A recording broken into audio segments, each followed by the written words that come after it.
ابو بکر ادھر آ، حضور حاضر ہوں. فرمایا جا میری انگوٹھی پہ نام لکھوا کے لا. اس بات کی لذت سمجھو کہ حضور کام بھیج رہے ہیں. جناب صدیق اکبر نے انگوٹھی پکڑی. توجہ ہے میری بات پہ؟ حضور نے فرمایا اس پہ نہ اللہ کا نام لکھوا کے لا. کس کا؟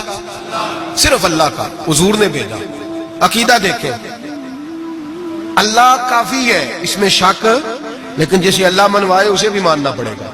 فرمایا جا اللہ کا نام لکھوا کے لا. حضرت ابو بکر صدیق کہتے ہیں میں انگوٹھی لے کے گیا، مصور کو کہا اللہ کا نام لکھ دے.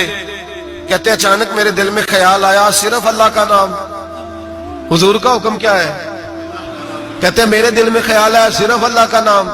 کہتے ہیں میں نے اس کو کہا ہے میرا اللہ کا نام نہ لکھنا، ساتھ میرے مصطفیٰ کا بھی لکھ دو. صرف اللہ کا نہ لکھنا، حضور کا بھی لکھو. نبی پاک کا حکم کتنا ہے؟ اللہ کا ساتھ میرے نبی پاک کا بھی لکھو.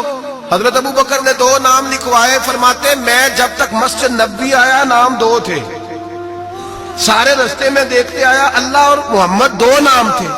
جب مسجد نبوی میں انگوٹھی لا کے حضور کو پیش کی نا تو حضور نے فرمایا ادھر آنا. میں قریب آیا. فرمایا تجھے کہا تھا صرف اللہ کا نام لکھوانا، تو 3 لکھوا لایا ہے. کہا حضور یہ تیسرا کہاں سے آ گیا ہے؟ تو 2 ہی لکھوائے تھے. میں 3 ہے. یہ دیکھ اللہ، محمد اور ابو بکر، تو 3 نام لکھے. جناب صدیق اکبر کہنے لگے حضور قسم اللہ کی عزت کی، آپ کا میں نے لکھوایا، اپنا نہیں لکھوایا. امام رازی کی تفسیر کبیر، آپ کا لکھوایا اپنا نہیں لکھوایا. اچانک حضور مسکرانے لگے.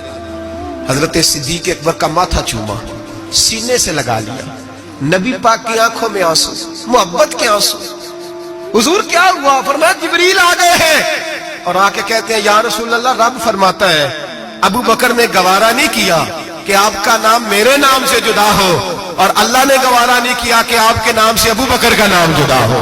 یہ اللہ نے گوارا نہیں کیا، اللہ نے گوارا نہیں کیا. یا رسول اللہ رب فرماتا ہے آپ کا نام ابو بکر نے لکھوایا ہے اور ابو بکر کا نام اس کے رب نے لکھوا دیا ہے. یہ عقیدہ ہے جناب صدیق اکبر کا. یہ عقیدہ ہے جناب صدیق اکبر کا کہ ہم نبی پاک کے نام سے اللہ کا نام اور اللہ کے نام سے نبی پاک کا نام جدا کر سکتے. خدا کا ذکر کرے، ذکر مصطفیٰ نہ کرے.